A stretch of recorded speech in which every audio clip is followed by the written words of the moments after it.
देखिए, तो कल हम लोग जो पढ़े थे, कल का जो टॉपिक था मतलब जैन धर्म की विचारधारा। जैन धर्म की विचारधारा में हमारा ये चीज़ छूट गया था कल हमें बताना कि स्यादवाद का मतलब क्या होता है। स्यादवाद का मतलब ये होता है कि भिन्न भिन्न दृष्टिकोण से किसी चीज़ को देखने का नज़रिया, मतलब अलग अलग ओपिनियन अगर किसी एक चीज़ के बारे में रखें। जैसे मान लो हम ये कहना चाह रहे हैं, एक कहानी सुनाते हैं पहले। जैसे एक हाथी है, उसने क्या किया, कई 4-5 लोगों को वहाँ पे इकट्ठा किया और सबको आँख में पट्टा बांध दिया, ठीक है। और पट्टा बांधने के बाद सबको बोला कि अभी सबको पता नहीं है कि हाथी है या फिर क्या है, नहीं किसी को नहीं बताया गया है, ठीक है। तो सब लोगों को एक एक करके बारी बारी करके बुलाया गया कि ज़रा आप छू करके बताना कि ये क्या है। तो हाथी के पैर को जब पकड़ा तो पहला बोलता है क्या ये तो खंभा के जैसा दिख रहा है, ये तो कोई खंभा है। दूसरा जैसे आया बोलता है ये कुछ मतलब कुछ गद्देदार चीज़ लग रहा है ये। तीसरा जब आया तो बोला कि ये तो लग रहा है किसी मतलब लग रहा है जैसे कि कोई नहीं होता है किसी चीज़ को कोई तीसरा वस्तु के बारे में बताया। इसी तरह 3-4 लोग जितने सारे लोग थे उस मतलब कि हाथी के पैर के बारे में सब लोग अपना अलग अलग ओपिनियन दिया। सब कोई कुछ बोला, कोई कुछ बोला, कोई कुछ बोला। लेकिन जैसे ही आँख खोला गया सब देख करके चौंक गए, कह रहे ये तो कुछ और निकला। तो कहने का मतलब है कि जब आप किसी एक चीज़ को देखने का अलग अलग नज़रिया को आप अपनाते हैं उसी को कहते हैं स्यादवाद। तो जैन का कहना था, चूँकि जैन इस चीज़ को मानते थे, जैन का कहना था कि ज़रूरी नहीं है कि आप किसी चीज़ को आप देखते हैं, आप जिस नज़रिए से देखते हैं वो चीज़ एग्जैक्ट वही है। जैसे एग्जाम्पल के तौर पे कोई भी चीज़ आपके लिए नैतिक होगा तो सामने वाले के लिए वो चीज़ अनैतिक हो जाएगा। ऐसा हो सकता है ना, जो चीज़ आपके लिए सही हो सामने वाले के लिए गलत भी तो हो सकता है। कैसे? अब जैसे एक अच्छा एग्जांपल देते हैं। जैसे अभी जो सुप्रीम कोर्ट का जो ऑर्डर आया था, जो क्या बोलते हैं उसको, मतलब कि गर्ल्स से शादी कर सकती हैं, बॉयज़ से शादी कर सकते हैं। उसको क्या बोलते हैं, कौन सा मैरिज बोलते हैं? नहीं ध्यान में आ रहा, मतलब उसको एग्जैक्ट ध्यान में नहीं आ रहा है, मतलब एक मैरिज उसको कहते हैं, ठीक है। अब वो जो मैरिज होता है उसको सुप्रीम कोर्ट अभी क्या किया, परमिट किया है। अच्छा, एक समय की पहले की बात बता रहे हैं, एक समय काफ़ी मतलब पहले की बात बता रहे हैं, उस समय अगर ऐसी शादियां अगर होती हमारे समाज में तो क्या उसको हम परमिशन देते, उसको हम गलत मानते ना। तो आज के हिसाब से वो चीज़ गलत नहीं है और पहले के हिसाब से गलत था। पहले तो कई बार जो वैज्ञानिक थे वो भी कहते थे कि ये मानसिक विकार की स्थिति है, इसी वजह से लोग ऐसा शादी करते हैं। जबकि रियलिटी क्या है, बायोलॉजिकल चॉइस है। किसी किसी का बॉडी उस तरह से एक्टिव रहता है कि उसको वही सही लगता है। सभी का अपना ज़रूरत अलग अलग होता है। हाँ, ये बात हम मानते हैं कि ऐसे लोग काफ़ी कम होते हैं जिनके अंदर ये मतलब स्टिग्मा कुछ इस तरह से होता है। तो कहने का मतलब है कि एक समय वही चीज़ गलत था और आज सुप्रीम कोर्ट क्या कह रहा है कि वो सही है। जैसे केरल के जो सबरीमाला का जो हम मामला बता रहे हैं कि पहले के हिसाब से वो चीज़ सही था, जो रूल चल रहा था वो कहीं गड़बड़ नहीं था। लेकिन अभी अगर मॉडर्न जो सोसाइटी है उसके हिसाब से अगर देखा जाए तो वो चीज़ क्या हो गया, गलत हो गया ना। तो सही और गलत वो आपके ओपिनियन पर डिपेंड करता है। आपका जैसा ओपिनियन होगा वैसा ही मतलब कि वो चीज़ दिखता है आपको। जैसे लड़कियों को किस तरह का कपड़ा पहनना चाहिए, लड़कियों को कब निकलना चाहिए, अब इसी बारे में लोगों का अपना अलग अलग ओपिनियन है। शहर चले जाओ फिर वहाँ दिक्कत नहीं है ये सब चीज़, लेकिन जैसे ही गांव आते हो या फिर कोई वैसा फ्यूडल सोसाइटी में आते हो तो फिर वहाँ पर आपको दिक्कत होता है। देख लीजिए वहाँ के लोगों का एक पैमाना अलग है। वहाँ लोग अगर लोग निक्कर में भी घूम रही है, लड़कियाँ भी, कोई प्रॉब्लम नहीं है। लेकिन अगर यहाँ इस तरह से अगर हो जाए तो फिर वो दिक्कत है। तो कोई भी एक मूल्य अलग अलग समाज में वो चीज़ सही और गलत हो सकता है। कपड़ा वही लड़की वहाँ भी पहन रही है और यहाँ भी पहन रही है, लेकिन वहाँ के हिसाब से कोई प्रॉब्लम नहीं है। लेकिन यहाँ के हिसाब से चूँकि सोसाइटी के जो मूल्य हैं, चूँकि अलग अलग समाज का सामाजिक मूल्य क्या होता है, अलग अलग होता है, उस हिसाब से यहाँ पे गलत है। तो सही और गलत जो होता है वो अपने आप में कुछ नहीं होता है। कोई भी चीज़ सही पूरा नहीं हो सकता है और कोई भी चीज़ पूरा गलत नहीं हो सकता है। वो डिपेंड करता है कि वहाँ का ज्योग्राफी कैसा है, वहाँ का सोसाइटी कैसा है, वहाँ के लोग कैसा है, लोगों की शिक्षा का स्तर कैसा है, ठीक है। तो वही हम कहना चाह रहे हैं कि वो सही गलत सब चीज़ पे डिपेंड करता है, सोसाइटी पे डिपेंड करता है। तो इसी चीज़ को हम क्या बोलते हैं, सियादवाद। तो सियादवाद नॉर्मली था क्या, देखो कहने का मतलब है कि भिन्न भिन्न दृष्टिकोण से देखे जाने का तरीका, अलग अलग एंगल से जब आप किसी चीज़ को देखते हो तो उसी चीज़ को क्या बोलते हैं, उसी चीज़ को बोलते हैं सियादवाद बोलते हैं। अब जो हमारा अगला टॉपिक है जो अभी हम पढ़ने वाले हैं वो देख लेंगे। पहले जैन धर्म का ये जो प्रचार प्रसार हुआ वो कैसे हुआ, जैन धर्म का जब प्रचार प्रसार पढ़ लेंगे उसके बाद का जो अगला टॉपिक है जैन संगति वगैरह पढ़ेंगे। जैन संगति के बाद जब ये टॉपिक हमारा लगभग लास्ट हो जाएगा तब आपको हम एक बार जैन धर्म और बौद्ध धर्म का तुलना करके पूरा बताएंगे, ठीक है। तो पहले वीडियो पॉज करते हैं अभी, ठीक। देखिए अभी जो टॉपिक हम लोग का है कि जैन और बौद्ध धर्म के उद्भव के कारण क्या थे, तो इसके पीछे जो पूरा जो बैकग्राउंड था कि आखिर क्या वजह था, ये धर्म क्यों आया था, इसको पूरा ठीक से डिटेल में समझने का कोशिश करते हैं। सबसे पहला वजह क्या था, वैदिक कर्मकांड। वैदिक कर्मकांड की वजह से कई सारे लोग बहुत सारे परेशान थे, क्योंकि ये कर्मकांड से हर एक जाति और हर एक वर्ण के लोग परेशान थे। खास करके अगर हम बात करते हैं महिलाओं की और वैश्य समाज, शूद्र समाज की बात करें तो वो कहीं ना कहीं इस वर्ण व्यवस्था के वजह से, वैदिक कर्मकांड के वजह से सबसे ज़्यादा प्रॉब्लम में थे। और ये कैसे प्रॉब्लम में थे इस बात को हम समझने का प्रयास करते हैं। वैदिक कर्मकांड का जो विरोध था, वैदिक कर्मकांड का जो विरोध है वो सबसे पहले किन्होंने किया था, उपनिषद में। उपनिषद में वैदिक कर्मकांड का बहुत ही ज़्यादा ज़बरदस्त तरीके से विरोध किया गया स्टार्टिंग में, क्योंकि ये उपनिषद का कहना ये था कि आध्यात्मवाद और जो कर्मकांड रहित जो जीवन होता है वो ज़्यादा इम्पॉर्टेंट है। अब ये आध्यात्मवाद क्या होता है, आध्यात्मवाद का मतलब होता है कि आपका ईश्वर के साथ कनेक्शन। ईश्वर के कनेक्शन का मतलब क्या, कि आप अपने आत्मा से की अगर हम बात करते हैं, अपने आत्मा को इम्प्रूवमेंट करने के लिए, अपने आत्मा को बेहतर बनाने के लिए, अपने आप को जानने के लिए सबसे अच्छा तरीका क्या है, आध्यात्मवाद को मतलब होता है अपने आप को जानने का तरीका। आप अपने आप को जितना बेहतर तरीके से जानेंगे उतना बेहतर होगा। अपने आप को जानने के लिए किसी मध्यस्थ का भी होना ज़रूरी नहीं है। तो ऐसा नहीं है कि अपने आप को जानने के लिए हमें किसी वैदिक कर्मकांड का ज़रूरत है। वैदिक कर्मकांड का ज़रूरत बिल्कुल भी नहीं होता है। अभी जो बात करें वैदिक कर्मकांड, इस वैदिक कर्मकांड से अगर सबसे ज़्यादा किसी को बेनिफिट हुआ है वो किसको हुआ था, पुरोहित को हुआ था और राजा को हुआ था। लेकिन आम लोगों को अगर देखा जाए तो इस वैदिक कर्मकांड से कोई फ़ायदा नहीं था, उनको सिर्फ नुकसान ही था।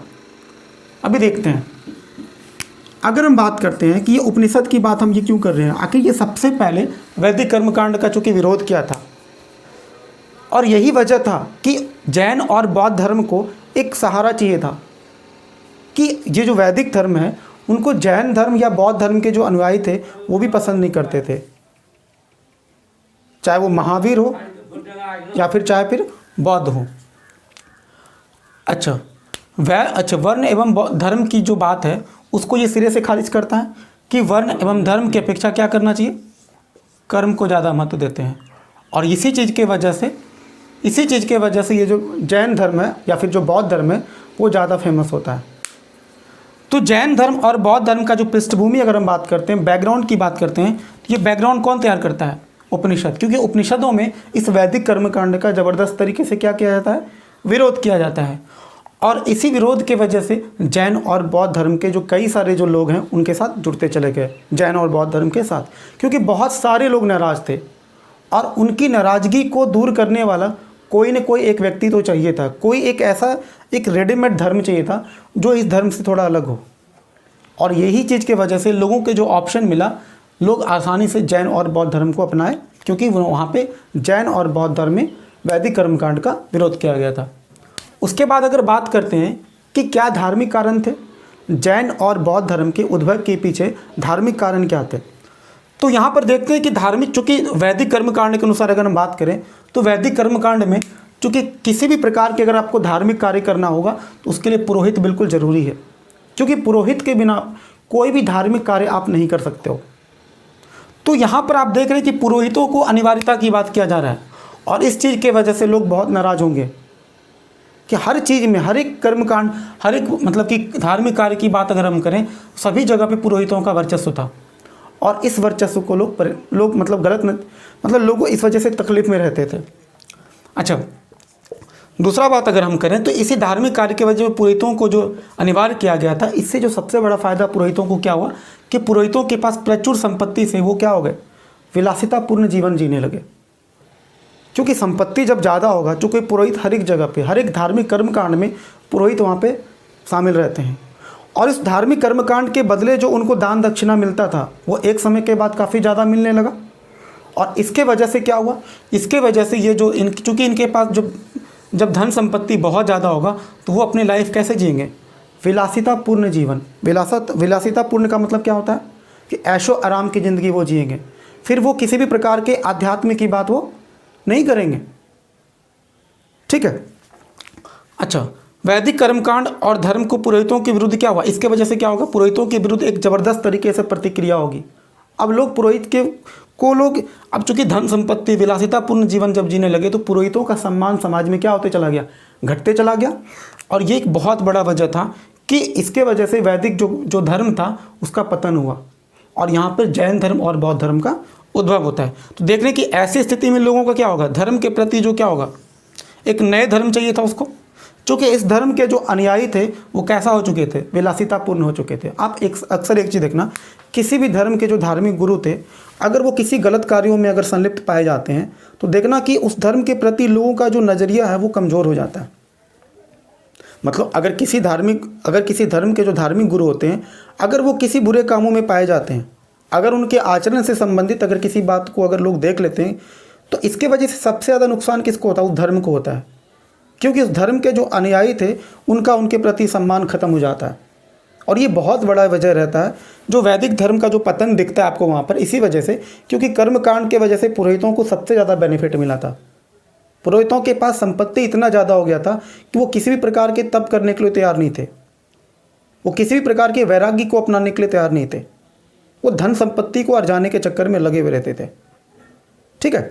उसके बाद अगर हम बात करते हैं, जो सबसे बड़ा रीज़न अगर आपसे पूछा जाए कि जैन और बौद्ध धर्म के उद्भव के पीछे का सबसे बड़ा रीज़न क्या रहा, तो मेरे ख्याल से अगर हमसे पूछा जाए तो हम बताएंगे सबसे बड़ा रीज़न क्या था, लोहा।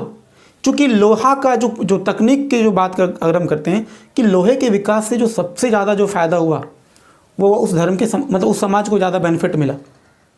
तो लोहे के, चूँकि अब कृषि में लोहे का इस्तेमाल किया जाने लगेगा, चूँकि लोहा एक कठोर धातु माना जाता है, तो पहले तांबे का चूँकि इस्तेमाल होता था, सोना चांदी ये सभी धातु से लोग परिचित थे, लेकिन लोहे के कठोरता की वजह से जंगलों की सफाई करना आसान हुआ, जंगलों की कटाई करना आसान हुआ। और जंगलों की कटाई की वजह से क्या हुआ, अब वहाँ पर एक नया जगह बन जाता है, नया स्पेस बन जाता है।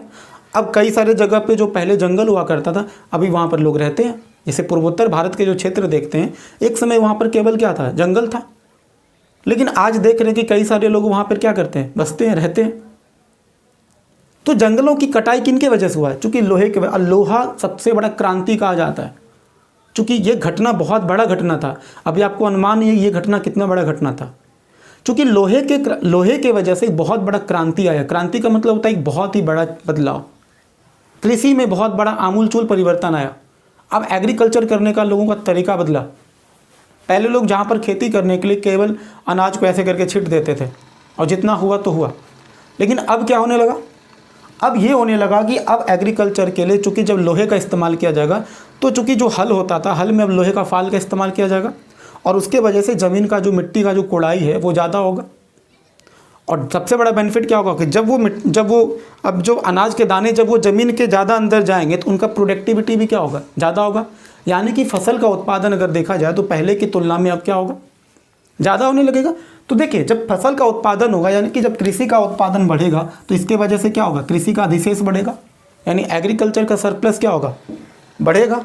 और जब सरप्लस बढ़ेगा, अधिशेष का मतलब क्या होता है कि जितना आपकी खपत है, खपत से अगर कोई चीज़ ज़्यादा हो तो उसको हम क्या कहते हैं, अधिशेष की स्थिति, यानी कि शेष की स्थिति कह सकते हैं। तो अगर जब कोई चीज़ अधिशेष की स्थिति होगा तो उस सामान को आप क्या करना चाहेंगे, यानी कि जितना आपको चाहिए था कोई अनाज, अगर उससे ज़्यादा अगर आप उपजा लेते हैं, यानी कि कोई अगर अनाज बच जाता है तो आप क्या करना चाहेंगे, उसको बेचना चाहेंगे, निश्चित रूप से उसको बेचना प्रेफर करेंगे, क्योंकि बेचेंगे तो कुछ और भी चीज़ हम खरीद सकते हैं। तो इसी के वजह से, कृषि के अधिशेष होने के वजह से जो सबसे बड़ा बेनिफिट हुआ कि उस टाइम के बाद, उस समय में व्यापार और वाणिज्य का विकास हुआ। और व्यापार और वाणिज्य में सबसे ज़्यादा अगर योगदान अगर हम देखा जाए चारों वर्णों में, वो वैश्य समाज का सबसे ज़्यादा था। तो वैश्य समाज, वैदिक, चूँकि वैश्य समाज को सबसे ज़्यादा बेनिफिट किससे मिला? लोहे के वजह से मिला। तो लोहे के वजह से कृषि का अधिशेष बढ़ा, और कृषि का अधिशेष होने की वजह से व्यापार और वाणिज्य का विकास होगा। अच्छा, अब वैश्य समाज में आप अगर देखिएगा तो चूंकि वैदिक काल के में जो है, वैदिक समाज में, यानी कि वैदिक मूल्य की अगर हम बात करें, तो वहाँ पे किसी भी प्रकार का सूदखोरी या ऋण को वहाँ पर अवैध बताया गया, पाप समझा जाता था। जबकि आप जानते हैं कि किसी भी व्यापार में जब तक आप किसी से लोन नहीं लेते हैं, पैसों का चूँकि कारोबार होगा ही होगा, लोग पैसों का लेन देन करेंगे ही करेंगे, क्योंकि व्यापार तभी संभव है। तो जब पैसों का लेन देन करना, सूदखोरी और ऋण लेना यहाँ पर क्या माना गया? पाप समझा जाने लगा। वैसे समाज के हिसाब से उस चीज़ को, मतलब कि वैदिक कार्य के हिसाब से उसको पाप समझा जाता था। इस चीज़ की वजह से वैसे समाज को बहुत दिक्कत होने लगा। उन्होंने कहा कि ये रूल जो बनाया गया है, तो जो कानून जो समाज में जो चल रहा है वो गलत है, और इस कानून को क्या करना चाहिए? बदलना चाहिए। और इसीलिए ये चाहते थे कि एक नए धर्म को जो है, एक लोगों के पास ऑप्शन हो जहाँ पर सूदखोरी या फिर ऋण को पाप नहीं समझा जाता हो, जहाँ पर कि व्यापार और वाणिज्य को करने में किसी भी प्रकार का दिक्कत ना हो। तो व्यापारी हमेशा चाहेंगे कि एक ऐसा रूल हो, ऐसा रेगुलेशन हो जहाँ पर किसी पर कोई दबाव महसूस ना करना पड़े, दबाव ना हो। तो एक वजह यह भी था कि चूंकि वैश्य समाज भी बहुत सारे लोग नाराज थे, शूद्र तो ऑलरेडी बहुत ज़्यादा चूंकि प्रताड़ित थे, उनके साथ तो हर एक प्रकार का अस्पृश्यता होता था, छुआछूत होता था।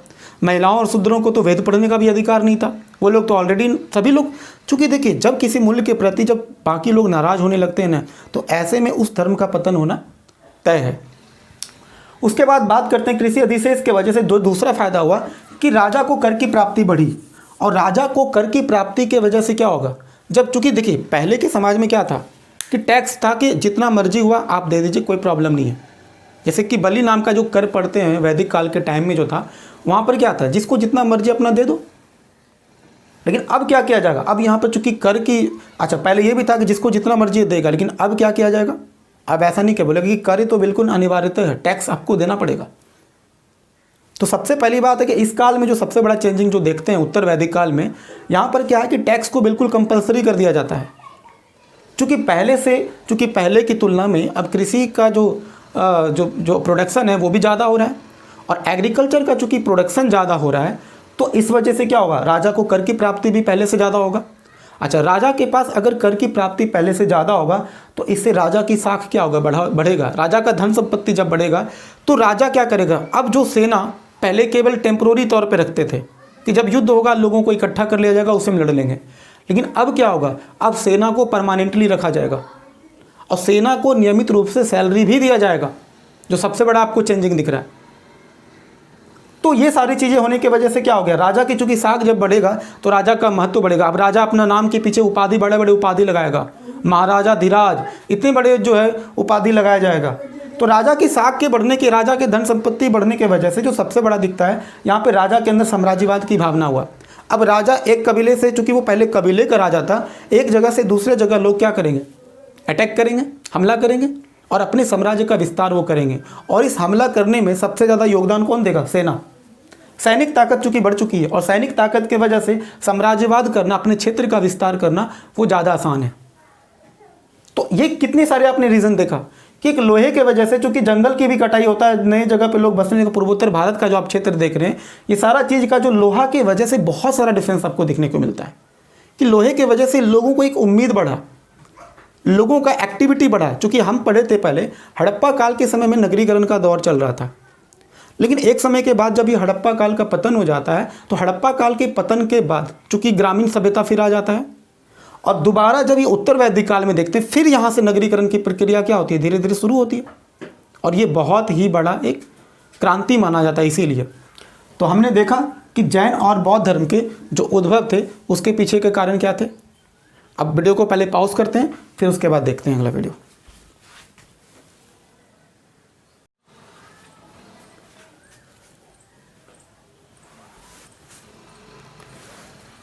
देखिए, अभी हम लोग को अब देखना है कि प्रमुख जैन तीर्थंकर और उनके प्रतीक चिन्ह।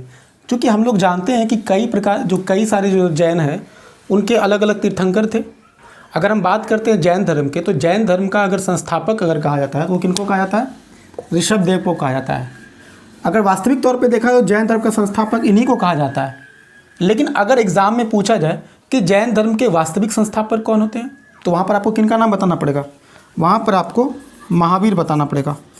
क्योंकि वास्तविक संस्थापक तो अगर देखा जाए तो रियल माने में अगर देखा जाए तो वैसे तो जैन धर्म के बारे में ऋषभ देव के भी बारे में कहते हैं, लेकिन रियल रूप में देखा जाए जैन धर्म जो आगे चल के जो काफ़ी फेमस हुआ वो इनके वजह से हुआ, महावीर के वजह से फेमस हुआ है। जैन धर्म जो आज इतना ज़्यादा जो प्रचार प्रसार जो बढ़ा है उनमें इनका सबसे ज़्यादा योगदान है, इसलिए इनके बारे में हम ज़्यादा डिटेल में पढ़ते हैं। तो देखिए, सबसे पहला जो अभी जो ये जो टॉपिक पढ़ रहे हैं यहाँ पर इनके प्रतीक चिन्ह के बारे में पढ़ेंगे, क्योंकि एग्जाम ये कई बार पूछा गया है इनका प्रतीक चिन्ह बताने के लिए। तो ऋषभ देव का जो प्रतीक चिन्ह है वो क्या है? सांड। उसी प्रकार से अगर अजित नाथ की बात करें तो अजित नाथ जो ये दूसरे तीर्थंकर है, तो दूसरे तीर्थंकर इनका क्या है प्रतीक चिन्ह? हाथी। संभवनाथ का क्या है? घोड़ा। ये संभवनाथ तीसरे हैं तीर्थंकर। चौथा ये 7वें नंबर के जो तीर्थंकर है, चूँकि इसमें जो इतना ही आपको बताएं जो इंपॉर्टेंट है केवल आपको वही इसमें यहाँ पे लिखे हैं जो एग्जाम में अक्सर पूछा जाता है। वैसे तो आपको 24 का 24 तीर्थंकर जो है दिया हुआ है, लेकिन मेरे एग्जाम के पॉइंट ऑफ व्यू से वो सारे एग्जाम में इंपॉर्टेंट नहीं है। तो संपार्श ये 7वें नंबर के हैं, और ये यहाँ पर क्या हो जाएगा? स्वास्तिक। तो स्वास्तिक का चिन्ह हो जाएगा किसमें? संपार्श में। उसके बाद धर्मनाथ। धर्मनाथ 16वें नंबर के तीर्थंकर है, और इनका जो प्रतीक चिन्ह है वो क्या है? हमारा हिरण है। नामीनाथ का क्या है? नामीनाथ जो आपका 21वां नंबर पे है, उनका क्या है? नीलकमल। अरिस्टीनेमी जो 22वें तीर्थंकर है, उनका क्या है प्रतीक चिन्ह? शंख है। पार्श्वनाथ का क्या है? सर्प यानी कि सांप। और महावीर का क्या है? सिंह है। एग्जाम में जो आपका पूछा जाएगा, देखिए कौन कौन सा ज़्यादा इंपॉर्टेंट आपको हम टिक कर देते हैं। एग्जाम में आपको सबसे पहला वाला पूछ लेता है ऋषभ देव के बारे में पूछा जाता है, और ज़्यादातर आपको इन तीनों के बारे में पूछा जाता है। अरिस्टीनेमी मतलब कि अरिस्टीनेमी, पार्श्वनाथ और किन के बारे में? महावीर के बारे में पूछा जाएगा, क्योंकि महावीर का जो प्रतीक चिन्ह है वो क्या था? तो सिंह था। पार्श्वनाथ के बारे में देखते हैं, जो जैन धर्म में जो भी पढ़ रहे थे आगे चल के, जो पंचव्रत की बात कर रहे थे, उस पंचव्रत में जो 4 व्रत था वो पहले ही ये दे चुके थे। कौन? पार्श्वनाथ दिए थे। तो महावीर के द्वारा एक व्रत को जोड़ा गया था, वो कौन सा था? ब्रह्मचर्य को। जबकि ब्रह्मचर्य से पहले जो 4 महाव्रत थे वो कौन कौन थे? सत्य, अहिंसा, अस्तेय यानी चोरी नहीं करना, और परिग्रह मतलब धन इकट्ठा ना करना। ये जो 4 व्रत थे, जो महाव्रत थे, वो पहले ही दिए जा चुके थे। जबकि इसमें जो 5वां जो व्रत था वो किन्होंने जोड़ा? महावीर ने जोड़ा, और ब्रह्मचर्य को उन्होंने जोड़ा। तो ये था हमारा प्रमुख जैन तीर्थंकर और उनके प्रतीक चिन्ह। आप उसको एक बार उसको आप रिवीजन आप ठीक से कर लेना, तो आपका यहाँ से एक क्वेश्चन लगभग बनने का तय रहता है। Thank you. देखो, अब जैन धर्म का जो प्रचार प्रसार हुआ था वो हम लोग पहले भी पढ़ चुके हैं कि जैन धर्म का प्रचार प्रसार उस तरीके से नहीं हो पाया जैसा कि बौद्ध धर्म का हुआ था। बौद्ध धर्म का जो प्रचार प्रसार हुआ था उसका रीज़न क्या है? क्योंकि उसके नियम और कानून इतने सिंपल थे कि कहीं प्रॉब्लम नहीं था किसी को। सॉफ्ट नियम थे, ना ज़्यादा अतिवादी तो बिल्कुल भी नहीं था। अच्छा, जैन धर्म का जो प्रचार प्रसार हुआ था, जो ऐसा नहीं कि नहीं हुआ था, हुआ, लेकिन कम हुआ। जिस तरीके से बौद्ध धर्म का हुआ प्रचार प्रसार वैसा जैन धर्म का नहीं हुआ। लेकिन उसके बावजूद भी जहाँ भारत में भी कुछ जगहों पर जो प्रचार प्रसार हुआ, जैसे दक्षिण भारत की अगर बात करें तो कर्नाटक में और तमिलनाडु और कई सारे क्षेत्रों में होते हुए मालवा, गुजरात और राजस्थान में भी ये जैन धर्म फैला था, क्योंकि वहाँ के जो राजकीय जो संरक्षक थे उनके वजह से ये फैला। हम पढ़ेंगे आगे चल के कि जैन धर्म को जो है राजकीय संरक्षक किसने किसने दिया था। तो अभी जैसे कर्नाटक की बात अगर करें तो कर्नाटक में चंद्रगुप्त मौर्य 322 से लेकर के 298 BC के आसपास वहाँ पर जाकर के इनका बहुत ज़्यादा प्रचार प्रसार करवाए थे चंद्रगुप्त मौर्य के माध्यम से। कई बार एग्जाम यही पूछ देता है कि जैन धर्म का निम्नलिखित में से किसका रिलेशन है, मतलब किसका रिलेशन है, तो चंद्रगुप्त मौर्य का कनेक्शन किससे है? जैन धर्म से है। अशोक के बारे में पूछेगा तो अशोक का क्या हो जाएगा? बौद्ध धर्म से हो जाएगा। अशोक का, बिंबिसार का, अजातशत्रु का, ये सब का किसका है? बौद्ध धर्म से है। तो अब ये कर्नाटक के बाद, चूंकि कर्नाटक का जो हिस्सा है वो काफ़ी मतलब ये जो अपना नीचे वाला हिस्सा बेंगलोर का, जो बेंगलोर भी तो कर्नाटक में ही पड़ता है। अच्छा, तमिलनाडु का जो है सबसे जो निचला हिस्सा है, तमिलनाडु के सोचो कि तमिलनाडु में भी कर्नाटक के बाद ये नीचे तमिलनाडु तक पहुँचा है जैन धर्म। और उसके बाद होते हुए उधर से ही मालवा, गुजरात और राजस्थान, ये लगभग सभी जगह पर जैन धर्म जो है थोड़ा थोड़ा मात्रा में फैला था। हम ये तो नहीं कहेंगे कि बौद्ध धर्म की तरह काफ़ी अच्छा प्रचार प्रसार हुआ था, लेकिन कुछ जगहों पर दक्षिण भारत के जैसे कर्नाटक और तमिलनाडु या फिर मालवा और गुजरात ऐसे एरिया में जैन धर्म का प्रचार प्रसार हुआ था। आखिर ये वहाँ पर कैसे पहुँचा? हमें तो ये रीज़न समझना है ना कि आखिर वहाँ पर कोई एक व्यक्ति तो ले गया होगा। क्योंकि जैन धर्म हो या फिर बौद्ध धर्म हो, दोनों का ही उद्भव कहाँ हुआ? उत्तर भारत में हुआ, अपना यूपी बिहार के आसपास यहीं पे हुआ ना। तो आखिर उत्तर भारत में धर्म का विकास होता है और वो धर्म धीरे धीरे कहाँ पहुँच जाता है? दक्षिण भारत। इसका मतलब है कि कोई ना कोई अनुयायी जो थे, जो उसको फॉलोअर्स जो थे, वो उसको लेके गए होंगे वहाँ तक। कोई ना कोई व्यक्ति तो गया होगा ना दक्षिण भारत इस धर्म के बारे में बताने के लिए। तो आखिर ये कौन गया था, कैसे हुआ प्रचार प्रसार, इसको थोड़ा हम लोग डिटेल में समझते हैं। हुआ ये था कि जब हमारे महावीर का जब निर्वाण हो जाता है, निर्वाण का मतलब है मृत्यु, जब इनको निर्वाण हो जाते हैं, इनके मृत्यु के 200 साल के बाद एक बार क्या हुआ था कि मगध में भारी अकाल पड़ा था। उस साल फसल वगैरह भी ज़्यादा नहीं हुआ था, भूखमरी बहुत ज़्यादा बढ़ चुका था लोगों का, लोग त्राहिमाम थे बिल्कुल। तो ऐसे में क्या होगा, जहाँ पर भी अकाल पड़ता है तो लोग क्या करते हैं, अकाल के वजह से एक जगह से दूसरे जगह शिफ्ट करना स्टार्ट करते हैं, पलायन करने लगते हैं। उस पलायन के वजह से क्या हुआ कि मगध में अकाल पड़ने की वजह से कुछ लोग दक्षिण भारत की तरफ चले गए,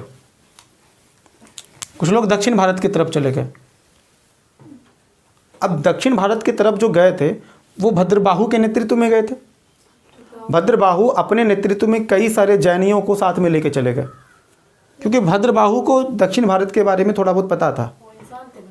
हाँ, वो उसके नेता कह लो भद्रबाहु। हाँ भाई, जैन ही तो थे, ये जैन ही थे, ये जैन धर्म के अनुयायी तो थे। तो भद्रबाहु अपने साथ कई सारे जो जैन थे उनको लेकर के साथ में चले गए, कहाँ? दक्षिण भारत।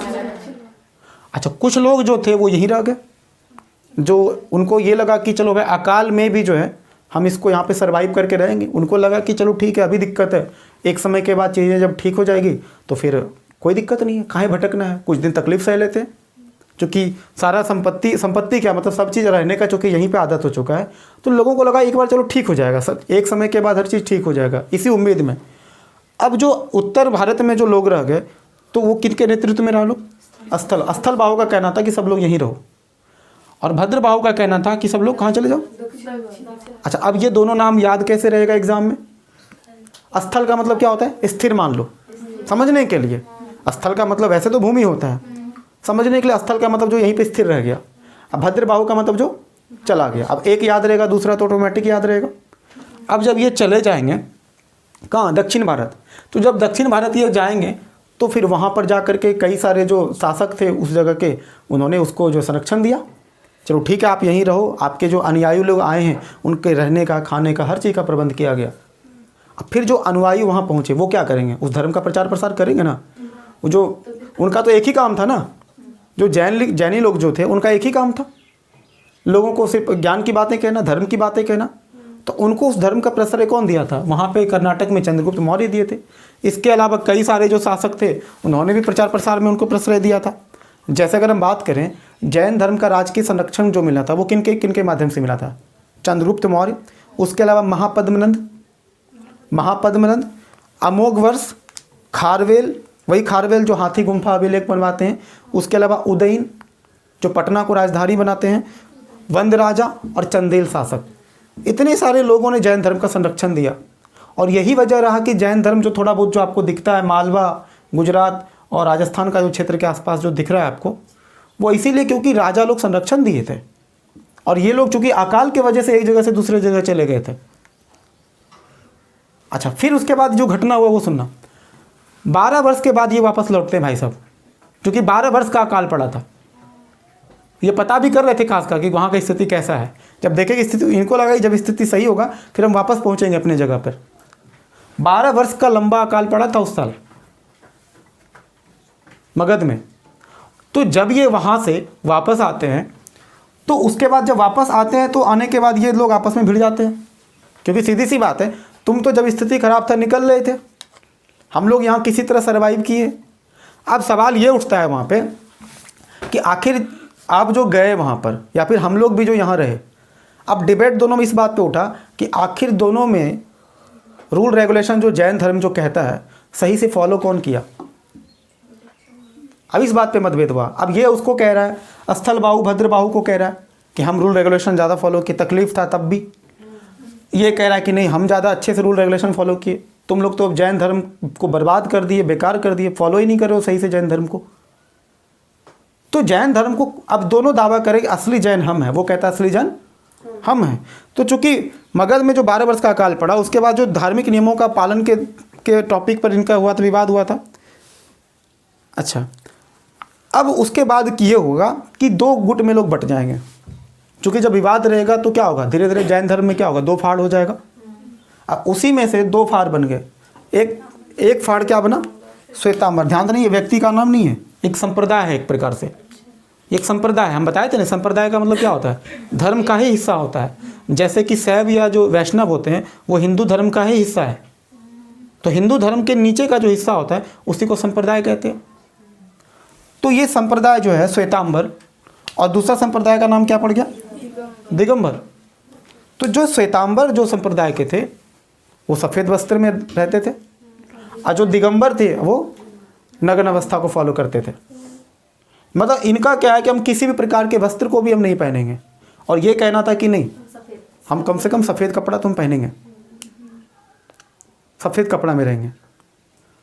अच्छा, अब ध्यान देना कि जो दिगंबर थे जो नग्न अवस्था में रहते थे, इसका मतलब ये नहीं है कि जैसे दिगंबर को फॉलो करने वाले जो ऋषिगण थे, जो मुनिगण जो कह सकते हो, वो लोग ही केवल नग्न अवस्था में रहेंगे।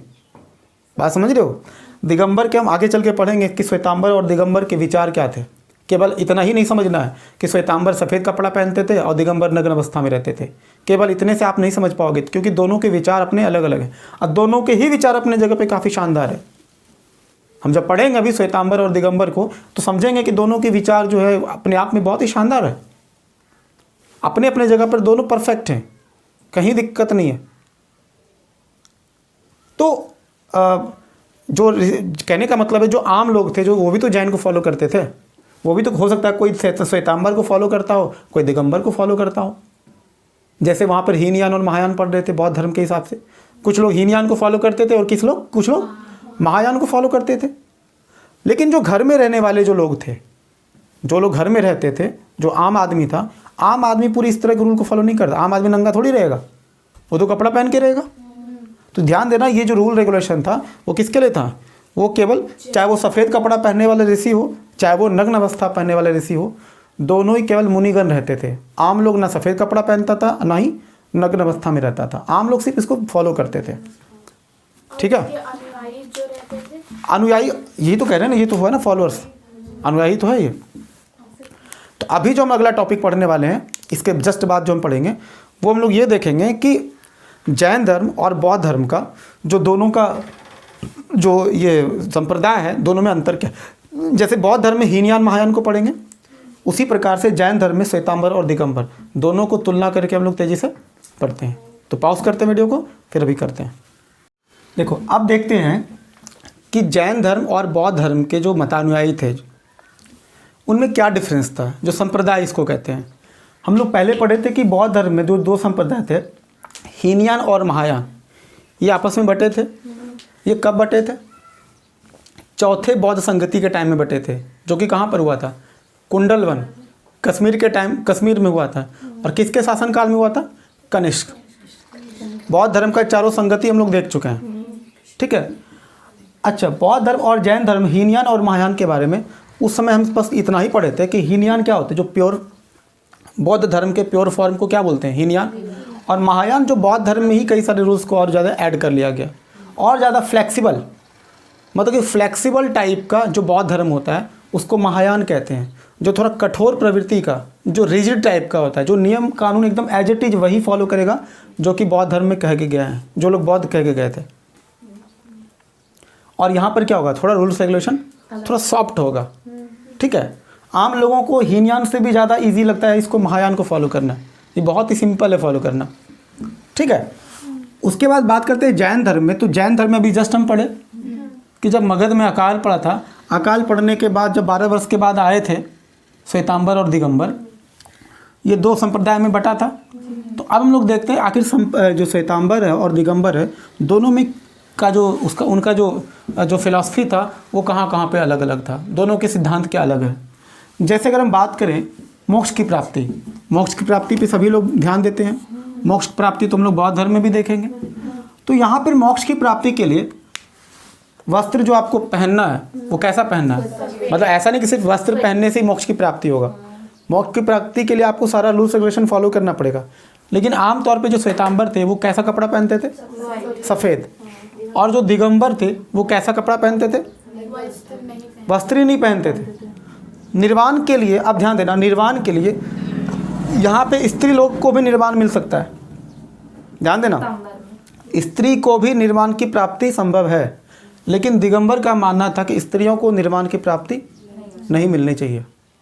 आप समझ रहे हो, ये यहाँ पे थोड़ा सा अंतर आपको, यानी कि स्त्रियों के लिए महत्व किन के पास ज़्यादा है, श्वेतांबर के पास है कि दिगंबर के पास, श्वेतांबर। तो श्वेतांबर का कहना था कि निर्वाण स्त्री को भी मिल सकता है, जबकि दिगंबर का कहना था कि निर्वाण स्त्री को नहीं मिलेगा। उसके बाद बात करते कि कैवल्य प्राप्ति की बात।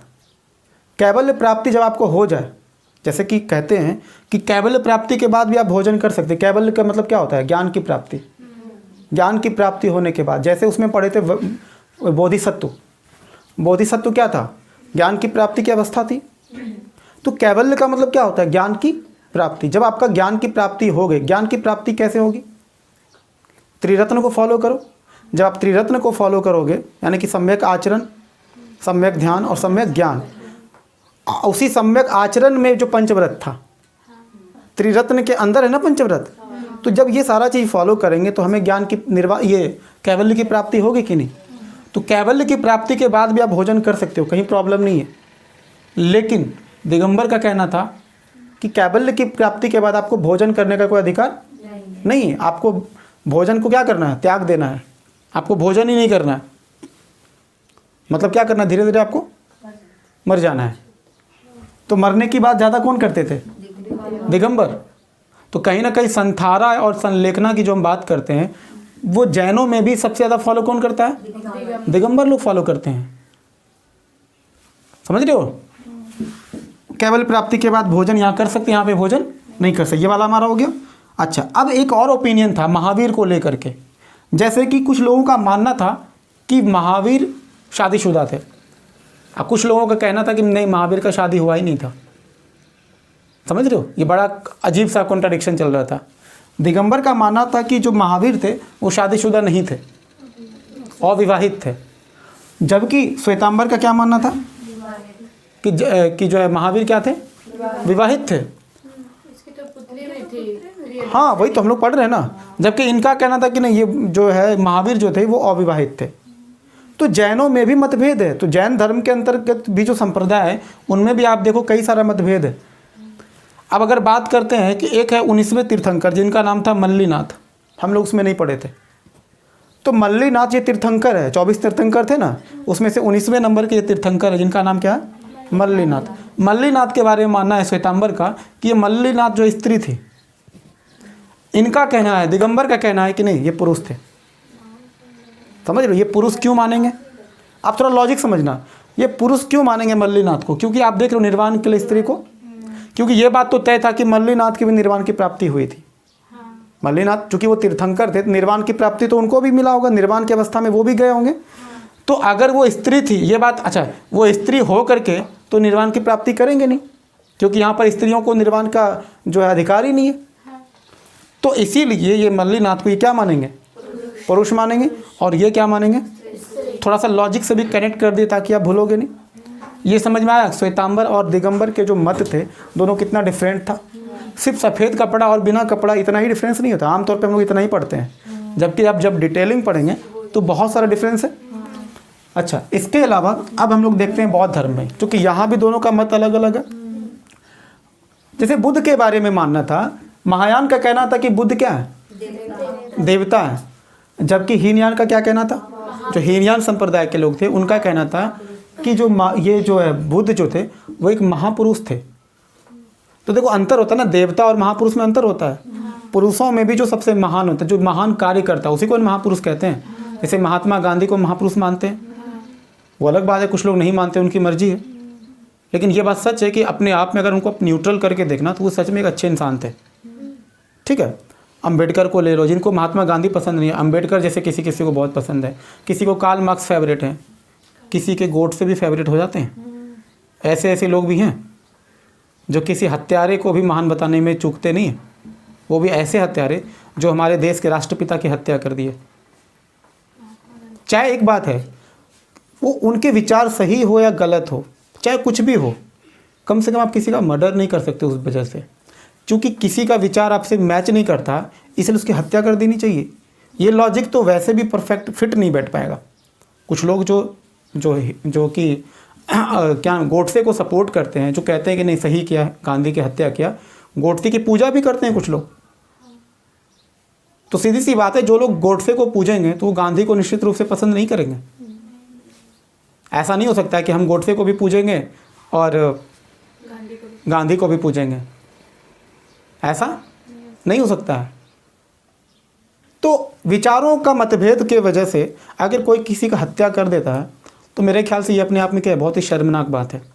कम से कम ठीक है, आपका थॉट उससे नहीं मिलता है, बात इसका क्या मतलब, तो मर्डर कर दोगे, ये तो कोई लॉजिक ही नहीं हुआ। अच्छा, तो समझ में आ रहा है, देवता का मतलब वहाँ पे पूजा पाठ करेगा कि नहीं, मूर्ति पूजा होगा कि नहीं, ज़बरदस्त तरीके से। जैसे ये बुद्ध को देवता मानेगा तो ये मूर्ति पूजा करेगा। सीधी सी बात है, ये मूर्ति पूजा क्या करेगा, कर्मकांड भी करेगा, निश्चित रूप से ये कर्मकांड भी करेगा। जबकि ये महापुरुष मानेगा, क्योंकि बुद्ध को एक पुरुष के रूप में मानते हैं, तो वो कभी भी कर्मकांड और मूर्ति पूजा करेगा? हीनयान वाले लोग नहीं करेंगे। उसके अलावा अगर हम बात करते हैं कि मोक्ष प्राप्ति के लिए, अच्छा, मोक्ष प्राप्ति के लिए अष्टांगिक मार्ग तो हालांकि दोनों फॉलो करते थे, ठीक है, लेकिन मोक्ष प्राप्ति के दोनों के साधन अलग अलग थे। जैसे मैं आपको बताते हैं, कुछ लोगों का लगता है कि जीवन में अच्छा कर्म करने का दोनों का अलग अलग तरीका होता है। कुछ लोग ऐसे होते हैं जो दूसरों की सेवा करते हैं, हेल्प करते हैं। जैसे कुछ लोग ऐसे होते हैं जो कि मान लो किसी बच्चों को पढ़ाई के एजुकेशन के लिए हेल्प कर दिया, किसी बूढ़े बुजुर्ग का हेल्प कर दिया, किसी एनिमल्स का हेल्प किया। उनका तरीका लाइफ को इस तरीके से जीने का है। और कुछ लोगों का जीने का तरीका क्या है कि वो पूजा पाठ, धर्म कर्म, किसी को जो 4 धाम यात्रा करवा देगा। जैसे अभी छठ पर्व के टाइम में आएगा तो घरे घर जाके सबको साड़ी बांट देगा, दुर्गा पूजा के टाइम में सबको कुछ और दे देगा गिफ्ट, है ना। देखना, जब छठ पूजा या फिर दुर्गा पूजा के टाइम में कुछ लोग बगल में स्टॉल लगा के बैठते हैं, अब वो सभी लोगों को क्या करते हैं, पानी पिलाते हैं, शरबत पिलाते हैं, खाना खिलाते हैं, ट्रीटमेंट करते हैं। तो वो भी सेवा कर रहा है और सेवा वो भी कर रहा है, समझ रहे हो। लेकिन उनका सेवा करने का उद्देश्य क्या, धार्मिक उद्देश्य, क्योंकि वो धर्म कर्म में विश्वास रखते हैं, पाप पुण्य में यकीन करते हैं। उनको लगता है कि अगर हम ऐसे जगह पे, जैसे कि बाबा धाम जब लोग जाते हैं तो रास्ते में देखना कि कांवरिया के लिए बहुत सारा व्यवस्थाएं की जाती है। बहुत सारे लोग फ्री में खाना भी खिलाते हैं, कुछ लोग फ्री में पानी भी पिलाते हैं, शरबत वगैरह सब पिलाते हैं। तो उनको लगता है ये दान दक्षिणा हमारे कर्म वगैरह अच्छा हो, क्योंकि ऊपर जब जाएंगे तो मेरा भी तो हिसाब किताब लगाया जाएगा, क्योंकि दान दक्षिणा कर्म बहुत ज़रूरी, वो इस मकसद से कर रहे हैं। जबकि कुछ लोग जो दूसरे टाइप के लोग थे वो बेफिक्र हैं, उनको किसी और का हेल्प करने के लिए कोई ओकेज़न नहीं चाहिए, ना दुर्गा पूजा चाहिए ना छठ पूजा चाहिए। वो कभी भी एनी टाइम उनसे कभी भी हेल्प मांगो, वो कभी भी हेल्प करने के लिए तैयार होते हैं, बिना धार्मिक वजह से। उनको पाप पुण्य में कोई यकीन नहीं है। उनको बस ये समझ में आता है कि आपको तकलीफ़ है तो हम अगर आपके काम आ रहे हैं तो फिर मेरे लिए सबसे अच्छा ये, समझ रहे हो। तो मोक्ष प्राप्ति के लिए जैसे यहाँ पर क्या है, इनका कहना कि व्यक्तिवादी धर्म को मानते थे और सभी, चूँकि इनका मानना था कि सभी को मोक्ष जो मिलेगा वो अपने प्रयत्नों से मिलेगा। आत्मदीपो भव, नाम सुने हो, अपना दीपक खुद बनो। अगर आपको मोक्ष की प्राप्ति चाहिए तो कोई मीडिएटर बीच में नहीं चाहिए हमको। हम डायरेक्ट अपने आप को अष्टांगिक मार्ग को फॉलो करेंगे। ज्ञान की प्राप्ति के लिए हम कोशिश करेंगे, सही गलत को समझने का प्रयास करेंगे, वो अष्टांगिक मार्ग को अच्छे से फॉलो करेंगे तो हमें क्या मिलेगा, मोक्ष। इनका मानना था कि पर सेवा, दूसरों की सेवा करो, परोपकार करो, दूसरों की मदद करो, और इससे क्या होगा, समस्त मानव जाति का अगर कल्याण आप कर पाते हो तो आपको मोक्ष की प्राप्ति होगा। तो गलत ये भी नहीं है और गलत ये भी नहीं है। इनका कहना है कि तुम ये इस बात, ऐसा नहीं कि ये इस बात को नहीं मानते हैं, दूसरों का हेल्प तो करना चाहिए, लेकिन सबसे पहले अपने आप को बेहतर करो। इसलिए ध्यान देना, यहाँ पे व्यक्तिवादी लिखे हैं और ये क्या है, समाजवादी टाइप का। समाजवादी का मतलब जो पूरा सोसाइटी के लिए, समस्त मानव जाति के लिए सोच रहा है। और ये क्या सोचते हैं, ये समझते हैं कि पहले अपने आप को बेहतर करो, फिर धीरे धीरे सभी व्यक्ति को बेहतर करो। इनका कहना कि सभी व्यक्ति को बेहतर करो, समाज ऑटोमेटिक अच्छा हो जाएगा। उनका कहने का मतलब समाज को बेहतर करो, व्यक्ति ऑटोमेटिक अच्छा हो जाएगा। अंतर समझ में आ रहा है? एक का कहना है पहले समाज के ऊपर ध्यान दो, फिर व्यक्ति के ऊपर ध्यान देंगे।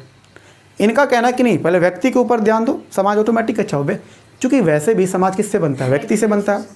अगर जैसे हम हमेशा बात करें कि समाज को बेहतर करना चाहिए, समाज को ये करना चाहिए, अच्छा समाज का ये पैरामीटर होता है, तो भैया सबसे पहले अपने आप को ठीक कर लो। आप ठीक कर ले, फिर अपने परिवार को ठीक कर लो। धीरे धीरे करके इसी तरह अगर सब करेगा तो समाज भी क्या हो जाएगा, अपने आप ठीक हो जाएगा। हम बार बार समाज के लिए पैरामीटर क्यों बनाए? तो पहले खुद बदलो फिर समाज बदलेगा। इनका कहना है पहले समाज बदलो फिर खुद भी बदलो, हो जाएगा, ठीक हो जाएगा। अंतर समझ आए? देखो बहुत ही जो इतने बारीक सा जो धागा होता है ना, यही अंतर होता है दोनों के सिद्धांत में। कई जगह पे बड़ा कन्फ्यूज़न होता है। उसके बाद बात करते हैं एक चीज़ और, ये साधन पद्धति को फॉलो करते थे, अत्यंत कठोर पद्धति। कौन? हीनयान। तप वगैरह कठोर तप करना पड़ता था, साधना करना पड़ेगा, योग वगैरह करना पड़ेगा, शरीर को थोड़ा सा तपाओ। हालांकि ये तो इनसे भी ज़्यादा तपाते थे, इनके तुलना में तो ये कम ही थे। उसके अलावा भिक्षु जीवन आपको जीना है, भीख मांग के जीवन जीना है आपको, ठीक है। ये इस चीज़ के हिमायती थे। जबकि इनका क्या कहना था, ज़रूरी नहीं है कि भीख मांग करके ही जीना पड़े, कोई दिक्कत नहीं। मतलब कि कहीं ना कहीं ऐसा समझो कि ये जो एक अपरिग्रह कहते हैं ना उसको, धन संपत्ति को इकट्ठा करना, यानी कि ये तो बिल्कुल भी धन संपत्ति को इकट्ठा करने के मूड में नहीं है। जबकि इनका कहना है कि चलो कोई बात नहीं, थोड़ा बहुत धन संपत्ति हो भी जाएगा तो क्या दिक्कत है, इनका ये मानना है। जबकि इनका मानना है कि बिल्कुल भी धन अपने पास इकट्ठा नहीं करना है। उसके बाद बात करते हैं साहित्य की बात करते हैं। तो इनका जो साहित्य, जो लिटरेचर लिखा गया है महायान का, वो संस्कृत भाषा में भी लिखा गया है। ध्यान देना, संस्कृत भाषा का मतलब कि इसका मतलब ये नहीं कि पाली और प्राकृत में नहीं होगा, मतलब संस्कृत के अलावा पाली और प्राकृत इसमें भी आपको मिलेगा। लेकिन ज़्यादातर जो साहित्य है इसको किस भाषा में मिलता है, संस्कृत भाषा में मिलता है। जबकि इसके साहित्य आपको ज़्यादातर किस भाषा में मिलेगा, पाली या प्राकृत। उसमें भी पाली भाषा में ज़्यादा मिलता है, क्योंकि प्राकृत भाषा का इस्तेमाल ज़्यादा कौन किया था, जैन लोग। तो साहित्य जो किताब होता है वो दोनों ही उसके थे, दोनों मतलब संस्कृत भाषा का इसलिए इस्तेमाल किए क्योंकि इनको लगता था चलो क्या दिक्कत है, कुछ पढ़े लिखे लोग भी अगर मतलब कि अगर पढ़े लिखे लोगों की भाषा का भी इस्तेमाल कर, इसमें गलत क्या है। इनका कहना था कि नहीं, संस्कृत भाषा का इस्तेमाल ज़्यादा नहीं करना है, क्योंकि हमें आम लोगों को जगाना है, तो हम केवल प्राकृत और पाली भाषा का इस्तेमाल करें, क्योंकि आम लोग यही भाषा बोलते हैं। इनका मानना था कि नहीं, आम लोग को भी समझ लो और संस्कृत भाषा में भी लिखाएगा, कोई दिक्कत नहीं है। समझ में आया यहाँ तक? तो यहाँ से ये वाला टॉपिक हमारा फिनिश हो गया। फिर अगला टॉपिक हम पॉज करके फिर हम लिखते हैं।